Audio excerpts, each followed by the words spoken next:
Birsa news वाले अमित महतो को jail भेजवाने वाली ज्योत्सना केरकेट्टा के भी दिन पूरे हो गए हैं।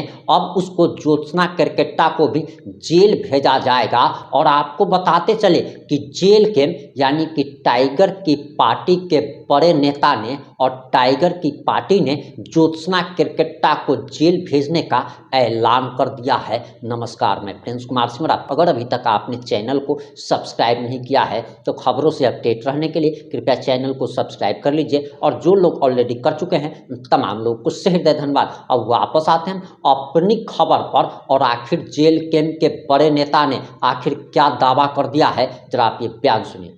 परीक्षा से लेके किसानों का आंदोलन, मजदूरों का आंदोलन, विस्थापितों का आंदोलन, पलायन के खिलाफ आंदोलन, खतियान आधारित आंदोलन, भाषा आंदोलन, महिला आरक्षण से संबंधित बातचीत, जेपीएससी, जेएसएससी, सीजीएल परीक्षा की बात करें, भूमि विवाद की बात करें, बाहरी भीतरी की बात करें, यहाँ के स्थानीय लोगों की बात करें, मूलवासी लोगों की बात करें, झारखंडियों की बात करें, सबसे मुखर रूप से, सबसे प्रभावी रूप से जो राजनीति की जा रही है उस राजनीति के हम लोग भागीदार रहे हैं।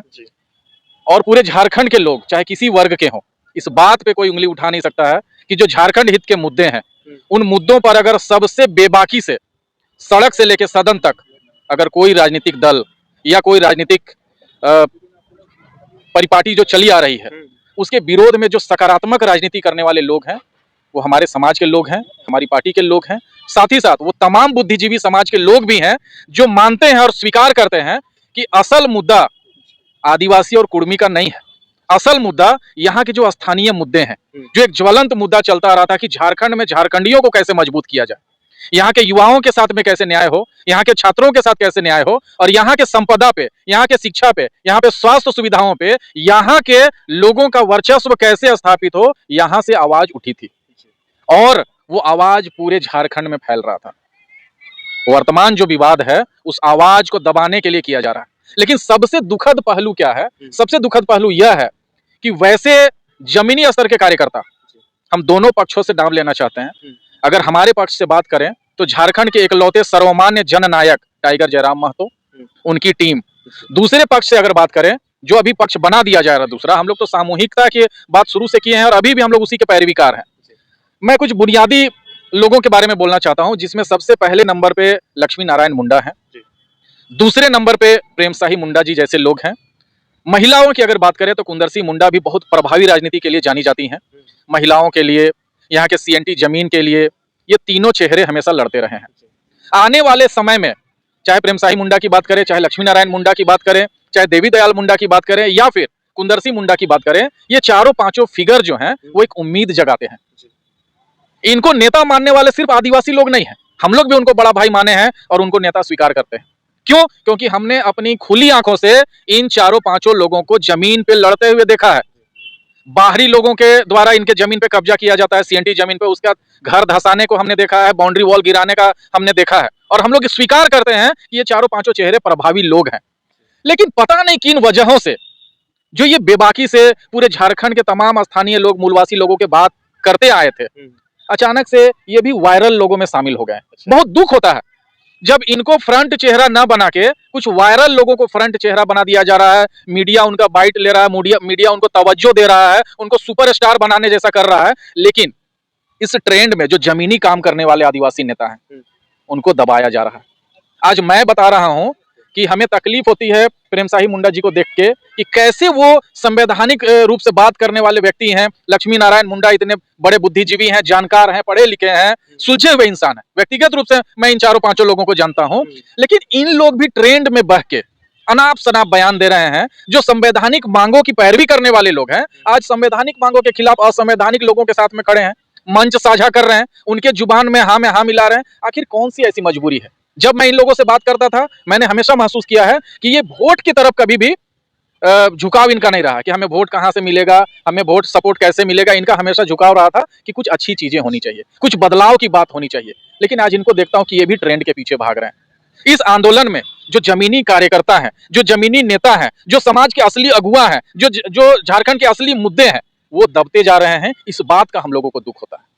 दादा मेरा सवाल ये था कि अमित महतो का गिरफ्तारी गाली गलौज मामले में एसटीएससी थाना में जो एफआईआर दर्ज किया गया था, उसके बाद रांची पुलिस ने जो है एक्शन लेते हुए इन्हें हटवार जेल भेज दिया गया। जयराम महतो का तारीफ करते हुए नजर आते थे, कुछ लोग कह रहे हैं कि ये जेल कैंप का प्रवक्ता था, वगैरह वगैरह आरोप लग रहे हैं। तो अमित महतो आखिरकार जो चीजें सामाजिक खबर बहुत बेबाकी से मुद्दों को उठाता है, हम आपकी सराहना भी करते हैं, लेकिन ना तो हम अमित महतो का समर्थन करते हैं, ना ही जो कथित वायरल महिलाएं हैं, जो नेत्रियां कह रही हैं अपने आप को स्वघोषित, उन लोगों का समर्थन करते हैं। हम अगर जो गलत अमर्यादित जो भाषा है, चाहे वो किसी तरफ से बोला जाता है, हम उसका खंडन करते हैं, हम उसकी निंदा करते हैं। हम भाषा की मर्यादा के समर्थक हैं। आप जो भी बात रखिए, भाषा की मर्यादा के साथ बात रखिए।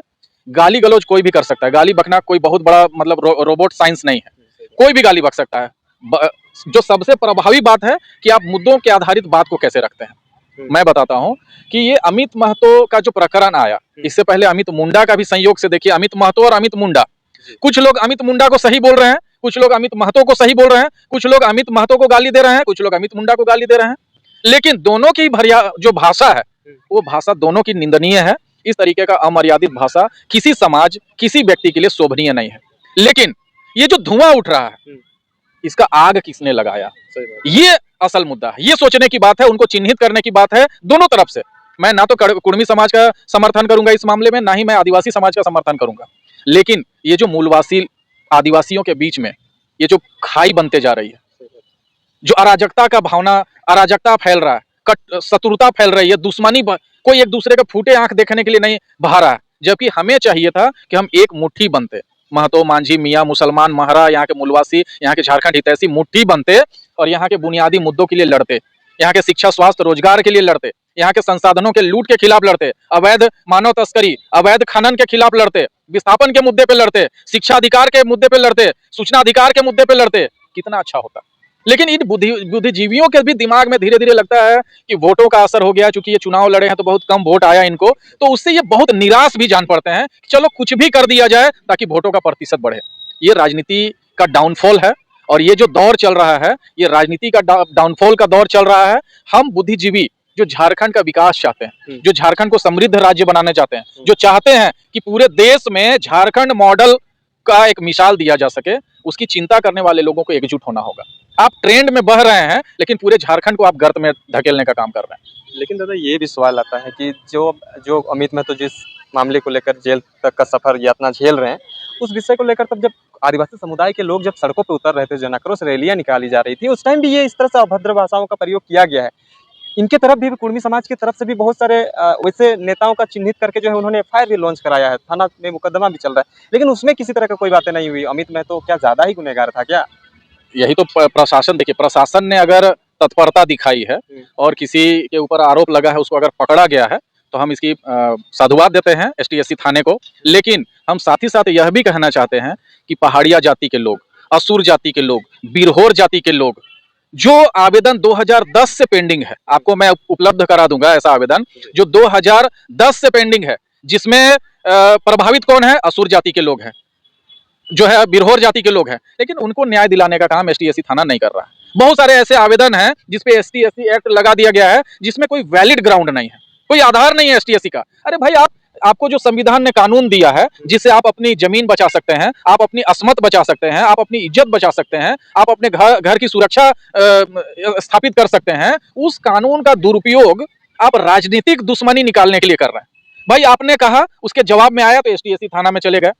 आप चुनौती दे रहे हैं, आप गाली गलौज दे रहे हैं, आप किसी को धिक्कार दे रहे हैं, आप किसी के माँ बहनों को गाली दे रहे हैं, आप किसी के माँ के दूध को चैलेंज दे रहे हैं, हाँ? और उसके खिलाफ अगर कोई जवाबी कार्रवाई होता है तो आप एसटीएससी थाना में चले जाते हैं। बताइए, ये राजनीतिक शत्रुता साधने के लिए क्या एसटीएससी थाना बना हुआ है क्या? क्या संविधान ने अगर आपको कानून का सुरक्षा दिया हुआ है, आपको सुरक्षा कवच दिया हुआ है, तो उसका दुरुपयोग करने के लिए दिया हुआ है क्या? एक छोटा सा बात मैं जोड़ना चाहता हूँ।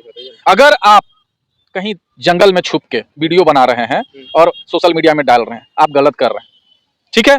लेकिन आप अगर सरेआम बीच बाजार में, लाखों लोगों के बीच में, हजारों लोगों के बीच में अगर आप रे बे हो हे तुम ताम करके आप बात कर रहे हैं, चुनौती दे रहे हैं, पूरे समाज को गाली दे रहे हैं, बोल रहे हैं कि भाई माँ का दूध पिया हुआ है, आप हमको बताइए कि जानवर हो या इंसान हो, अगड़ा हो या पिछड़ा हो, बैकवर्ड हो या फॉरवर्ड हो, शेड्यूल ट्राइब हो या नॉन शेड्यूल ट्राइब हो, किसने माँ का दूध नहीं पिया है? उस दूध के ऊपर सवाल उठाना ये समाज को उकसाने जैसा नहीं है, उत्तेजना फैलाने जैसा नहीं है, आक्रोश फैलाने जैसा नहीं है। उन लोगों के ऊपर राजद्रोह का केस होना चाहिए।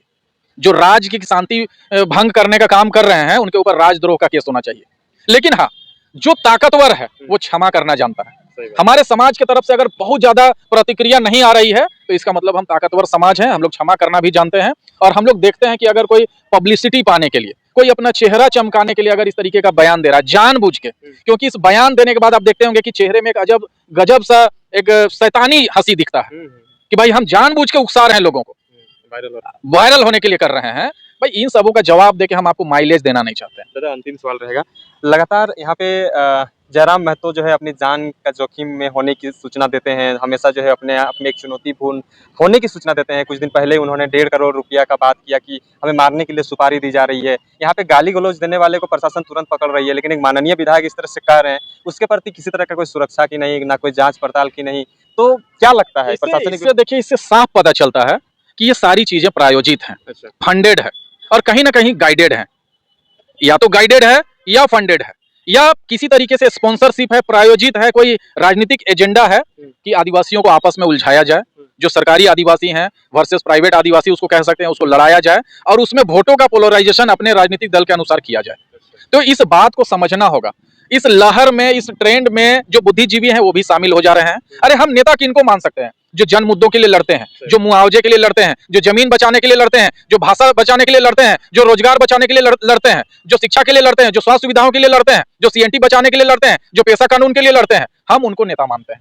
हम वायरल होने के लिए जानबूझकर स्क्रिप्टेड वे में उलाहना देने वाले, उत्तेजना फैलाने वाले, रोष फैलाने वाले, शत्रुता फैलाने वाले लोगों को हम लोग नेता नहीं मानते हैं। और साथ ही साथ सारे समाज से यह अपील भी करते हैं कि वायरल होने के ख्वाहिश में अंधे हुए लोगों को पहचानिए और जो जेन्युइन मुद्दों पे काम करने वाले लोग हैं उनके नेतृत्व पे भरोसा करिए, उनको समर्थन करिए। और जो बुद्धिजीवी लोग हैं, जो समाधान की राजनीति करना चाहते हैं, जो झारखंड को मुकाम पे ले जाना चाहते हैं, यहाँ के युवाओं, यहाँ के महिलाओं, यहाँ के किसानों, यहाँ के मेहनतकश मजदूरों को न्याय दिलाना चाहते हैं, वैसे नेताओं को प्रोजेक्ट करिए।